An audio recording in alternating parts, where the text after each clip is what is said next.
Hey, good morning, everybody. How is everybody today? All right. I am Vijay Narayanan. I head Innovation and AI at Kotak Mahindra Bank. So it's a pleasure to be here and do this session with all of you. So if you can show of hands, how many people are interested in taking your AI prototype to production? Only 1/10 of you? Really? You only want to do prototypes? How many of you work in regulated industries? Okay. How many of you want to support your AI at 3 in the morning if there is an issue? Nobody wants to, because you've deployed an agentic AI workflow that works off of your observability stack, I'm sure. Okay, so what I want to talk to you about today is, how do you actually go from prototypes to production-worthy, enterprise-grade AI solutions, right? So what are some of the considerations? So, quick agenda. So what some of the prototypes that we typically create, and oftentimes what questions they raise, and then some building blocks to think about and some patterns and anti-patterns, right? So, prototypes are very easy to create now, thanks to AI and generative AI in particular, right? So you could wipe code an app, you could refactor an existing app, you generate, English, you generate images, you generate videos. So you can fix technical debt. You add test cases now, and all kinds of things, right? You could create Kubernetes manifests. You could create workflow definitions. All kinds of stuff is now possible with Gen AI. Now, if you really slow down and think about, okay, now that I've got this piece of code, what happens now, right? So now, typically, when you raise, the bar about like production worthiness, a lot of questions emerge, right? So, for example, who should this AI capability be given to, and how will they access it, right? And what's the level of quality of service parameters, right? Error rates, availability, latency, throughput, right? And how do you actually think about these things? And think about a RAG use case, right? So you added a few documents, and suddenly the RAG stops working. Your agent stops working correctly, and so you now have a regression bug. Or how do you establish provenance for changes that happen to your agent and the outcomes, right? And it's a very difficult problem because there are so many inputs that go into creating an agent. And how do you actually reason about all the risks and what controls you have? And the most important thing about controls is that how do you know they actually work? How do you actually know that it's working as designed? So all these things basically mean that you have to take your prototype or your wipe-coded app or whatever that is that you generated into something serious, something in production, something that customers are going to rely on, something that stakeholders will bet on day after day, right? And what does that imply, right? So here are some of the building blocks that you want to think about when you want to take your AI solution to production, right? So there's a bunch of things in this slide and some more, but the most important thing is that you have to decide who your users are and where they'll access the AI capability, right? Is it going to be a standalone thing, or is it going to be embedded in the context of a journey or a workflow that they think about, right? That they use every day. So you have to meet your users where they are. So the number one thing to think about is how do they actually use the AI capability? The second thing to think about is IDAM, right? Identity Access Management. So is your agent open to everybody? Does it need to be authenticated for access? Does it need access control? And this is a very important thing because if you think about what happens in typical environments, right, in the enterprise, you have access control that has evolved without AI, and now you have AI agents that are built with all kinds of data sets, documents, access to enterprise data, and you have to be very careful to make sure that the IDAM that works with non-AI and IDAM that is weaved into or necessary for AI actually work together.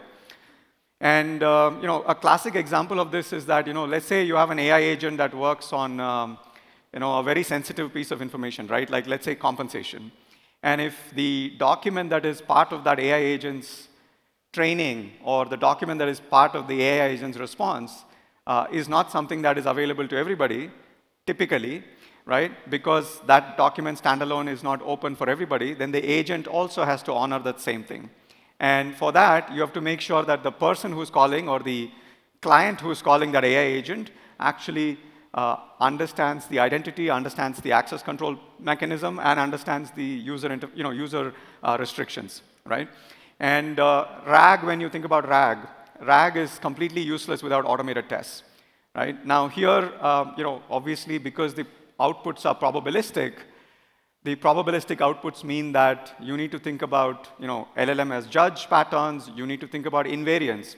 How do you actually ascertain what doesn't change in run after run in your RAG pipeline, right? And starting with, what is your level of acceptance? What is your fitness of purpose? All of those things have to be encoded in your automated tests.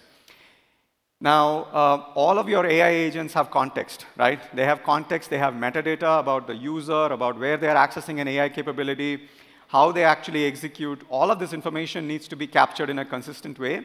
Because again, if you're not careful, you will have, let's say, a user who accesses your AI capability on a mobile device, but when they access it on a website or on a different access interface, they have a completely different experience, right? Or a disconnected, disjointed experience.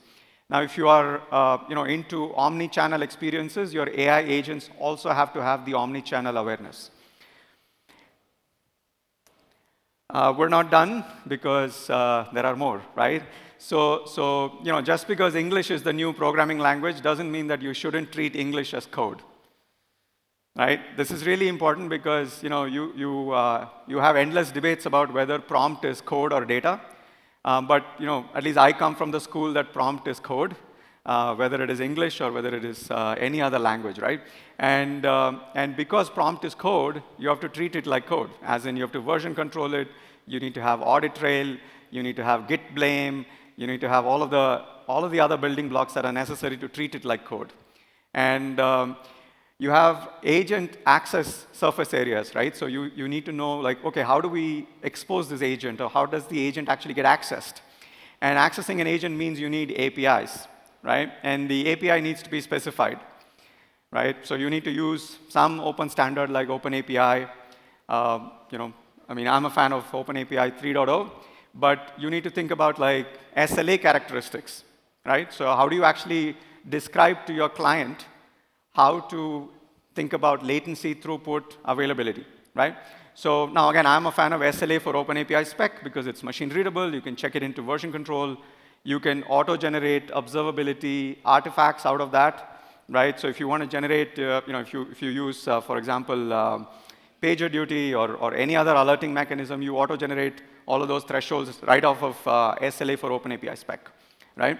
And you need to version control your data sets, right? So how did you actually get the agent to be accepted by your business or whoever is sponsoring that agent? So you need to think about, like, how did you version control that data set?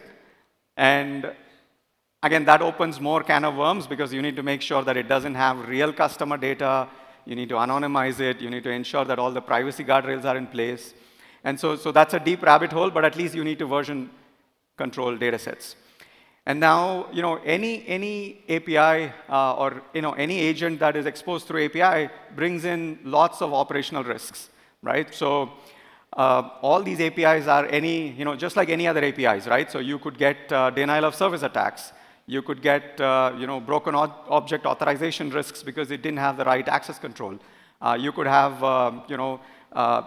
lack of multi-tenancy, which sort of breaks quality of service promises to your API clients. So all of the considerations that were true and required before AI are equally, if not more, true in the AI era. And this actually compounds when one AI agent talks to another agent in the context of an agentic AI workflow, right? Now, the other thing to do in an enterprise-grade AI capability is to think about how are you going to roll this out, right? So again, in a prototype or in a very simple environment, you can just roll it out in a big bang fashion, and you can hope and pray that nothing goes wrong, of course. And that's a very good strategy to upset a lot of people really, really quickly, right? So you want to use feature toggles. You want to use calibrated rollouts. and you want to be controlled about how you expose your AI capability to a lot of people, but in a safe way, where you monitor observability, where you monitor behavior, you monitor operational risks, and then expand the rollout of that AI capability, right? And to do that, you need to actually weave in feature toggling into the agent's instrumentation layer, right? So that you actually have the feature toggle emitting metrics, emitting telemetry that you can then monitor at runtime in production. And last but not the least, you need to invest in an API gateway. So now I mean API gateway in a generic sense. I know there are specialized AI gateways which give you all kinds of features around caching tokens or rate limiting, enforcing budgetary guardrails, etc. All of those things are now very, very necessary before you can actually take your agents to production, because again, in a prototype setting, in a playground setting, these things don't matter. But once you get to production, these things become sort of table stakes. So here are some patterns for you to think about, right? So clarify who the real customer is for your AI capability. Figure out how they access your AI capability. What are the ingress points? Version control evaluations, version control prompts. Keep identity access management at the heart of everything that you do in AI, so that identity access management is not an afterthought. Think about features, think about calibrated rollouts. Add observability right from the get-go. And use open formats, open specifications for your AI agent capabilities and how to think about quality of service. And don't trust AI-generated code, right? You need to have security that is reviewing AI-generated code, because just like humans can generate code with vulnerabilities, AI can do it, except much faster, and without any guardrails, and plus the added benefit of all of us engineers losing muscle memory because we are fast forgetting how to code. And here are some anti-patterns to avoid, which is forcing an AI capability on a customer which who actually doesn't need it. Ad hoc ingress points. So if the AI capability should be in a workflow, it's not, and it's there on a random application without any context. You don't treat prompts as code, and you just let prompts get changed on the fly without any version control, and then you wonder why you have bugs or you have regressions in production. Don't integrate IDAM and AI stacks together. Then you can have a lot of fun conversations about why did somebody get access? How come I have no audit trail of why this happened? Who gave this permission to this AI agent? Did privilege escalation happen? How do I prove that it's actually behaving the way it was intended to behave? Of course, you can execute big bang feature launches and hope and pray nothing goes wrong and have a Sev 1. Make your AI capability opaque so that there is no transparency on any controls that it has. So this is a guaranteed way to amplify all your operational risks, right? And offer your clients AI capability integrations only through English documentation and not API specs. That's another anti-pattern to avoid. And then, of course, you trust AI-generated code implicitly without any guardrails, without any security reviews, without any due diligence. So hopefully these patterns, anti-patterns are resonating with all of you and somewhat useful. So I wanted to keep it to the point, short and sweet. So happy to take any questions. Yeah.